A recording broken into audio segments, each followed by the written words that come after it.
Hello বন্ধুরা, welcome back to our channel. তো আজকে আমরা হিউম্যান রেসপিরেটরি সিস্টেমে লাং ভলিউমটা পড়বো, ঠিক আছে? এই টপিকটা মানে তোমাদের ক্যারিকুলামে খুব ইম্পর্টেন্ট, মানে নিটে যখন তোমরা বুঝতে যাইবে তখন এইখান থেকে প্রত্যেক বছর একটা না একটা কোশ্চেন পাবে এই লাং ভলিউম থেকে। তো আজকে আমি তোমাদের একটা খুব এলাবোরেটলি এটা ডিসক্রাইব করার চেষ্টা করবো যাতে তোমরা বুঝতে পারো। তো লাং ভলিউমটা হচ্ছে মেনলি আমাদের লাং যখন ইন্সপায়ার বা এক্সপায়ার করছে তখন কতটা ভলিউম অফ এয়ার লাংসে থাকছে তার উপর এই লাং ভলিউমটা পুরো ডিপেন্ড করছে, ঠিক আছে? এইবার এই লাং ভলিউমকে আমরা মেন চারটে ভাগে ভাগ করতে পারি। কি কি না, tidal volume, inspiratory reserve volume, expiratory reserve volume আর রেসিডুয়াল ভলিউম। ওকে, এবার এটার মানে কি না, টাইডাল ভলিউম মানে হচ্ছে না volume of air that can be inspire or expire during normal process। মানে নর্মাল টাইমের ক্ষেত্রে যতটা ভলিউম অফ এয়ার ইন্সপায়ার বা এক্সপায়ার করছো সেইটা হচ্ছে আমার টাইডাল ভলিউম নর্মাল ক্ষেত্রে। মানে আমরা যখন এমনি রেস্টিং ফেজে আছি সেই নর্মাল প্রসেসে ইন্সপায়ার বা এক্সপায়ারের যে ভলিউমটা সেটাকে আমরা বলছি টাইডাল ভলিউম। এটার মেনলি ভলিউমটা কত হয় না, এই ভলিউমটা হয় অ্যারাউন্ড তোমার 500 ml বা 0.5 লিটার। ওকে, এইবার পরেরটায় আমরা আসবো ইন্সপিরেটরি রিজার্ভ ভলিউম। ইন্সপিরেটরি রিজার্ভ ভলিউমটা কি না, volume of air inspired, okay, during forceful breathing, না ফোর্সফুল ইন্সপিরেটরি প্রসেস। এটা হচ্ছে ফোর্সফুল ইন্সপিরেশনের সময়। তাহলে কি হচ্ছে না, যখন আমরা ফোর্সফুলি ইন্সপায়ার করছি, ধরো মানে ফোর্সফুল ইন্সপিরেশন করলাম তখন যে ভলিউম অফ এয়ারটা নিচ্ছি সেইটা হচ্ছে আমাদের এই ইন্সপিরেটরি রিজার্ভ ভলিউম, মানে ফোর্সফুল ইন্সপিরেশনের ক্ষেত্রে যে ভলিউম অফ এয়ার। এবার এইটা কত না, এইটার ভলিউম হচ্ছে আমাদের অ্যারাউন্ড 2000 ml বা 2 লিটার। ওকে, আশা করছি কোনো প্রবলেম হবে না। তারপরে হচ্ছে এক্সপিরেটরি রিজার্ভ ভলিউম, মানে ইন্সপিরেশনের ক্ষেত্রে যেটা হয়েছিল তার ঠিক উল্টোটা এক্সপিরেশনে হবে। মানে volume of air expired during forceful expiration। মানে ফোর্সফুল এক্সপিরেশন করছি যখন, মানে ফোর্সফুল যখন এক্সপিরেশন করছি তখন যখন যে ভলিউম অফ এয়ারটা আমরা এক্সপায়ার করছি সেইটা হচ্ছে এক্সপিরেটরি রিজার্ভ ভলিউম। সেটা কত না, সেটা হচ্ছে অ্যারাউন্ড আমাদের 1000 ml বা 1 লিটার। এইবার রেসিডুয়াল ভলিউমটা হচ্ছে না, ধরো আমি ফোর্সফুল এক্সপিরেশন করে নিলাম, ফোর্সফুল এক্সপিরেশন করার পর আমাদের লাংসে যে এয়ারটা রয়ে যাচ্ছে সেইটা হচ্ছে রেসিডুয়াল ভলিউম। মানে রেসিডুয়াল ভলিউম আর যাই হোক না কেন লাংয়ের ভেতর যে এয়ারটা সবসময় থাকছে, ঠিক আছে, এই রেসিডুয়াল ভলিউমকে বের করানো যায় না। তাহলে এটা কি হচ্ছে না, volume of air inside lung after এই expiratory reserve volume after forceful expiration, বা আমি যদি বলে দিই মানে ফোর্সফুল এক্সপিরেশন। তাহলে কি হলো না, volume of air inside the lung after forceful expiration সেটা হচ্ছে আমাদের অ্যারাউন্ড তোমার ওই 1500 ml বা 1.5 লিটার, ঠিক আছে? তাহলে কি কি হলো না, আমাদের লাং ভলিউম আমরা চারটে ভলিউম পেলাম, tidal volume, inspiratory reserve volume, expiratory reserve volume আর residual volume.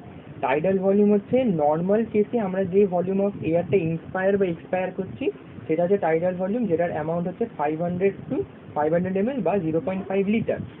Inspiratory reserve volume হচ্ছে volume of air that can be inspired during forceful inspiration. এখানে ফোর্সফুলটা হচ্ছে মেন ওয়ার্ড, যেটা এটা ফোর্সফুল আর এখানে হচ্ছে নর্মাল। ফোর্সফুল ইন্সপিরেশন যখন করছি সেটা হচ্ছে আমাদের inspiratory reserve volume, that is around 2 litre বা 2000 ml। এক্সপিরেটরি রিজার্ভ হচ্ছে না, আমরা যখন ফোর্সফুল এক্সপিরেশন করছি যে ভলিউম অফ এয়ারটা বেরোচ্ছে সেটা হচ্ছে এক্সপিরেটরি রিজার্ভ ভলিউম, যেটা হচ্ছে 1000 ml বা 1 লিটার। এবার রেসিডুয়াল ভলিউম হচ্ছে না ফোর্সফুল এক্সপিরেশনের পর লাঙে যে এয়ারটা সবসময় থাকছে সেটা হচ্ছে আমাদের এই রেসিডুয়াল ভলিউম, যেটা হচ্ছে 1500 ml বা 1.5 লিটার। ওকে, এরপর আমরা কিছু ইম্পর্টেন্ট ক্যাপাসিটিসে চলে যাব, লাং ক্যাপাসিটি। ঠিক আছে না, এরপর আমরা দেখব lung capacity.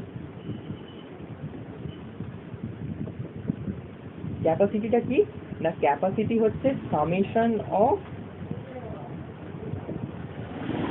Two or many volume, মানে আমরা যে এতক্ষণ যে ভলিউমগুলো পড়লাম তাদের যে সামেশন সেটা হচ্ছে আমাদের ক্যাপাসিটি।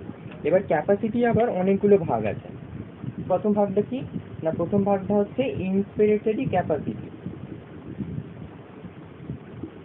ইন্সপিরেটরি ক্যাপাসিটি, ইন্সপিরেটরি ক্যাপাসিটি কি না, যতটা আমরা ভলিউম অফ এয়ার ইন্সপায়ার করেছি সেটা হচ্ছে আমাদের ইন্সপিরেটরি ক্যাপাসিটি। তাহলে আমরা যখন ইন্সপায়ার করছিলাম কি কি প্রসেসের মাধ্যমে ইন্সপায়ার করছিলাম, দুটো ভলিউমে আমাদের ইন্সপায়ার হচ্ছিল। একটা ছিল কি না নর্মাল, আমরা যখন টাইডাল ভলিউম নিচ্ছিলাম নর্মাল ইন্সপিরেশন হচ্ছিল, প্লাস আমরা ফোর্সফুল ইন্সপিরেশন করেছিলাম যেটা হচ্ছে আমাদের আইআরভি। তাহলে টাইডাল ভলিউম আর আইআরভির সামেশনটা হচ্ছে আমাদের ইন্সপিরেটরি ক্যাপাসিটি, মানে যে ভলিউম অফ এয়ার আমরা টোটাল ইন্সপিরেশনের সময় নিতে পারি। ঠিক আছে, তারপরে কি আছে, তারপরে হচ্ছে আমাদের ফাংশনাল রেসিডুয়াল ক্যাপাসিটি। না ফাংশনাল রেসিডুয়াল ক্যাপাসিটিটা কি, ফাংশনাল মানে কি না লাংয়ের ভেতর যেটা আমাদের ফাংশন করছে। ফাংশন মানে কি না গ্যাসিয়াস এক্সচেঞ্জ করছে। আমি তোমাদের আগের ভিডিওতে গ্যাসিয়াস এক্সচেঞ্জটা কি হয়েছে বুঝিয়েছিলাম, যদি এখনো না দেখে থাকো আমি আই বাটনে দিয়ে দেবো বা ডেসক্রিপশন বক্সে লিঙ্কটা দিয়ে দেবো। তাহলে এখানে কি হচ্ছে না আমাদের লাংসের ভেতর যে ভলিউম অফ এয়ারটা ফাংশন করছে তাকে আমরা বলছি ফাংশনাল রেসিডুয়াল ক্যাপাসিটি। তাহলে আমি নর্মাল কেসে যদি ধরি, নর্মাল কেসে আমাদের লাংয়ের ভেতর কি এয়ার থাকছে, একটা থাকছে আমাদের রেসিডুয়াল ভলিউমটা তো সবসময়ের জন্য থাকছেই, প্লাস থাকছে ইআরভি। তাহলে এটা হচ্ছে আমাদের রেসিডুয়াল ভলিউম প্লাস ইআরভি, এটা হচ্ছে আমাদের ফাংশনাল রেসিডুয়াল ক্যাপাসিটি। তারপরে 3 নম্বরে যদি আমরা যাই, 3 নম্বরে আমরা পাবো vital capacity. Vital capacity, vital ক্যাপাসিটিটা কি না, ভাইটাল ক্যাপাসিটি হচ্ছে আমাদের tidal residue, tidal volume, IRV বা inspiratory reserve volume plus ERV বা এক্সপিরেটরি রিজার্ভ ভলিউম, এই সবকটার যোগফল তা হচ্ছে আমাদের ভাইটাল ক্যাপাসিটি। মানে যেটা আমরা প্লে করছি, মানে যেটা আমাদের লাংয়ের যে যখন ইন্সপায়ার বা এক্সপিরেশন হচ্ছে যেটা আমাদের প্লে করছে, মানে মেন অ্যাক্টিভিটি কিন্তু এদের রেসিডুয়াল ভলিউম কিন্তু দেখো লাংয়ের ভেতরে সবসময় রয়েছে, ওটা কিন্তু কোনো প্লে করছে না। এই 3টে পার্ট মেনলি প্লে করছে, এই 3টে পার্টের যে সামেশন সেটাকে আমরা বলছি ভাইটাল ক্যাপাসিটি। আর 4 নম্বর হচ্ছে যেটা লাস্ট ক্যাপাসিটি, সেটা হচ্ছে কি না আমাদের total lung capacity. Total lung capacity এটা খুব সহজ, না যতগুলো টোটাল লাং ক্যাপাসিটি আছে সবগুলোর যোগফল। তাহলে কি কি আমরা একদম প্রথম থেকে কি করেছিলাম, টাইডাল ভলিউম পড়েছিলাম, তারপর করলাম আইআরভি বা ইন্সপিরেটরি রিজার্ভ ভলিউম, তারপর করলাম ইআরভি, তারপর করলাম রেসিডুয়াল ভলিউম। এই সব কটার যোগফল হচ্ছে টোটাল লাং ক্যাপাসিটি। এটা অতটা কোনো বোঝার বিষয় নেই, কিন্তু অনেক সময় কি হয় না কোশ্চেনটা একটু ঘুরিয়ে দেয়। কি দেয় না, আমি এই টোটাল লাং ক্যাপাসিটিটাকে আবার এইভাবেও লিখতে পারি কি না ভিসি প্লাস আরভি। তাহলে কি হলো, ভিসি বা আরভি কি করে হলো, ভিসি প্লাস আরভিটা কি করে হচ্ছে না এই টাইডাল ভলিউম, ইআরভি আর আইআরভিকে আমি কি লিখতে পারি, আমি ভাইটাল ক্যাপাসিটি লিখতে পারি না। দেখো না ভাইটাল ক্যাপাসিটি মানে হচ্ছে tidal volume plus inspiratory reserve volume আর ইআরভি, মানে তো এইটা, তাই এই ভাইটাল ক্যাপাসিটি আমি লিখতেই পারি। তাহলে total lung capacity is equal to vital capacity plus residual volume. ঠিক আছে, অনেক সময় দেয় নিটের ক্ষেত্রে আমি যদি বলি, অনেক সময় দিয়ে দেয় যে vital capacity is equal to total lung capacity minus হচ্ছে তোমাদের রেসিডুয়াল ভলিউম। এটা কি ঠিক না ভুল, অনেক সময় এরকম কোশ্চেন দিয়ে দেয়, অনেকেই কিন্তু এই কোশ্চেনে ভুল করে আসবে। কারণ কি না এইটা ওরা অনেকটা গুলিয়ে দেয় ব্যাপারটা। তখন মনে রাখবে যে টোটাল লাং ক্যাপাসিটি মানে হচ্ছে vital capacity plus residual volume, মানে এইটাকে আমরা লিখতেই পারি। ওকে, তো এবার আমি তোমাদের একটা গ্রাফের মাধ্যমে যদি বোঝাই তাহলে কি হবে, ব্যাপারটা অনেকটা সহজ হয়ে যাবে।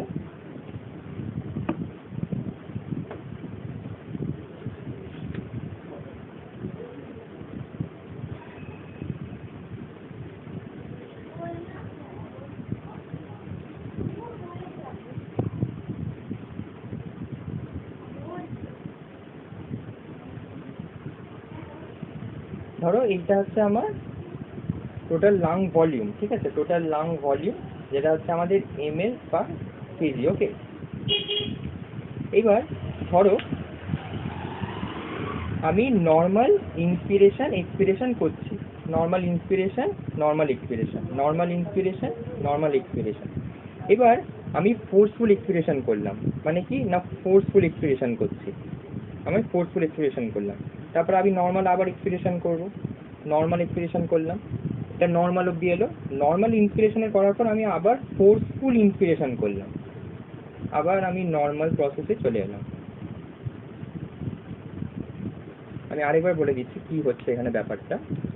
আমি নর্মাল ইন্সপিরেশন করছি, নর্মাল এক্সপিরেশন করছি, আবার নর্মাল ইন্সপিরেশন করছি, নর্মাল এক্সপিরেশন করছি। এটাকে আমরা কি বলেছিলাম নর্মালের ক্ষেত্রে? নর্মালের ক্ষেত্রে আমি বলেছিলাম এটা হচ্ছে টাইডাল ভলিউম, তাই তো, টাইডাল ভলিউম। ওকে, বা টিডি, যা আগে যা লিখছিলাম টিডি, ঠিক আছে।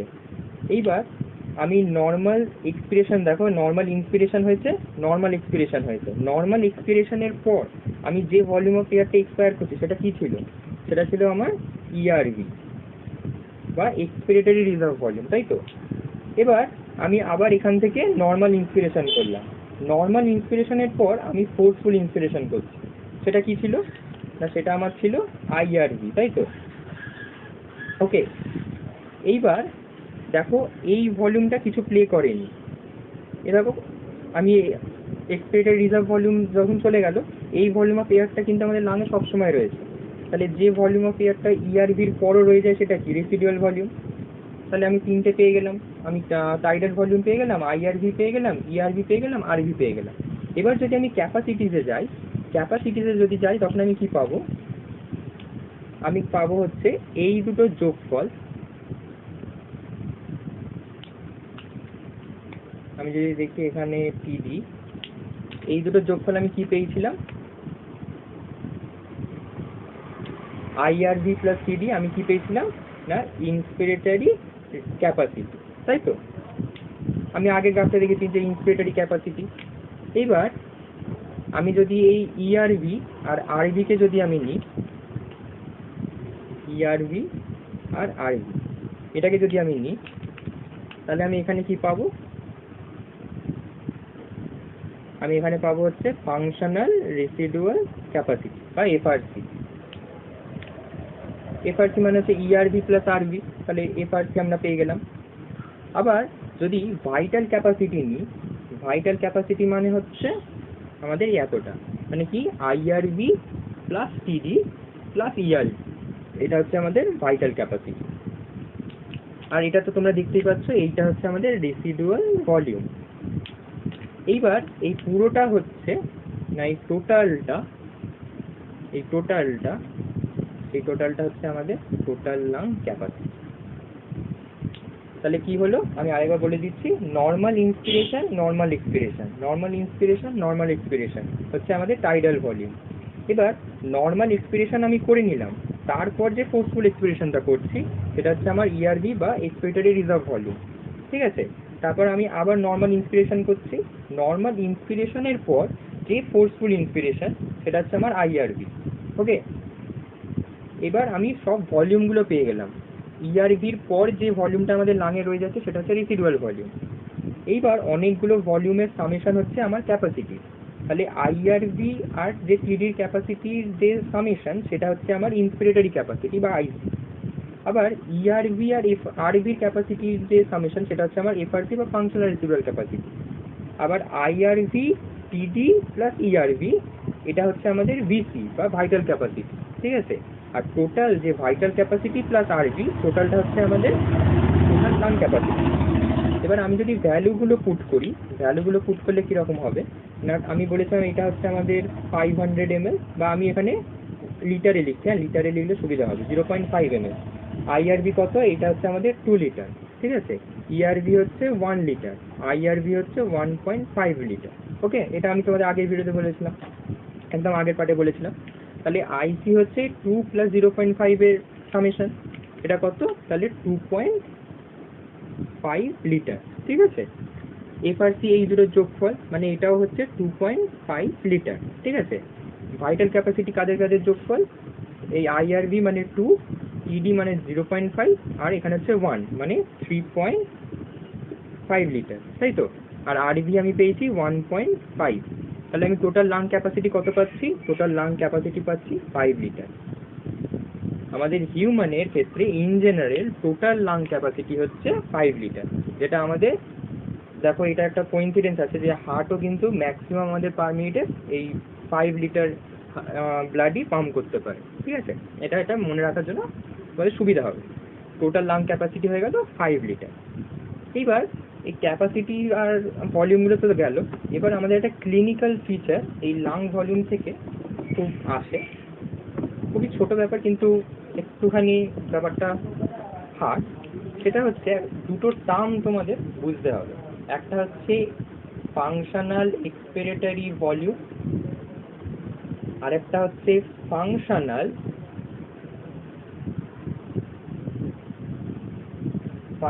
ভাইটাল ক্যাপাসিটি বা এফভিসি।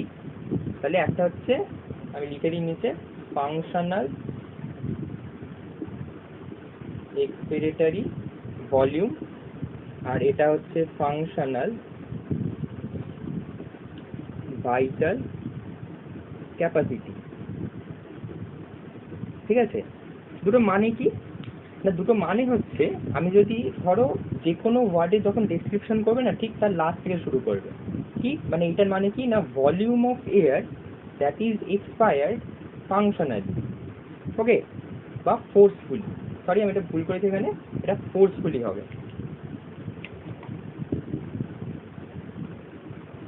এটাও ফোর্সফুলি হবে, ফোর্সফুলি, ওকে। তাহলে কি না, volume of air expired forcefully, ঠিক আছে? তাহলে ফোর্সফুলি আমি যে ভলিউম অফ এয়ারটা এক্সপায়ার করছি সেটাই হচ্ছে আমার এফইভি। এইবার এই এফইভিটাকে সেকেন্ডে নেওয়া হয়। ধরো আমি যদি ধরি 1 সেকেন্ডে আমার এফইভি কত, 1 সেকেন্ডে আমি এফইভি বার করব এই এফইভি 1। এটার মানে কি না, 1 সেকেন্ডে আমি যতটা ভলিউম অফ এয়ার এক্সপায়ার করছি ফোর্সফুলি, সেটা হচ্ছে আমার এফইভি 1। আর এফইভিসিটা কি না, capacity of air that is forcefully expire, মানে টোটাল যে ক্যাপাসিটিটা আমি ফোর্সফুলি এক্সপায়ার করছি, আমার যে ম্যাক্সিমাম ক্যাপাসিটি, মানে আমি এখানে কোনো টাইমের কোনো স্কেল কিছু নিচ্ছি না, যে আমি যে পরিমাণ এয়ারটা ম্যাক্সিমাম এক্সপায়ার করতে পারি, সেটা হচ্ছে এফবিসি। অনেক সময় কি হয় না, এই যে এদের যে রেশিও এইটা নেওয়া হয়, সেটা কি না, এফইভি1 বাই এফবিসি। এই রেশিওটা অনেক ক্লিনিক্যাল স্টেজে নেওয়া হয় যে একটা হেলদি লাংকে বিচার করার জন্য।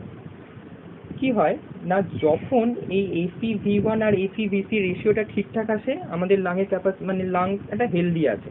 কিন্তু যখন এই ভ্যালুটা খুব হাই হয়ে যায়,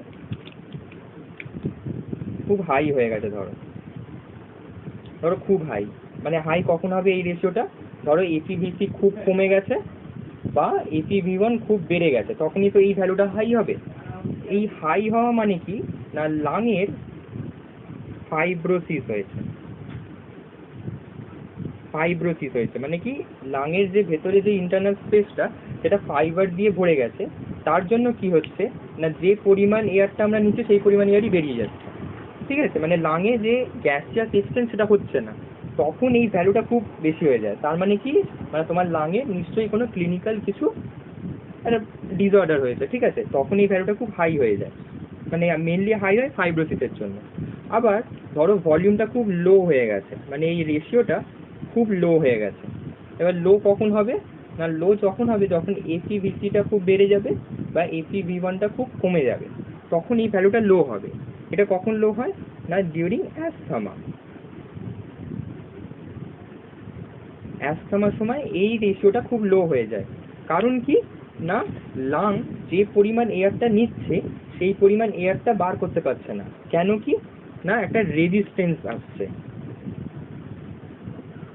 একটা রেজিস্ট্যান্স দেখা দিচ্ছে।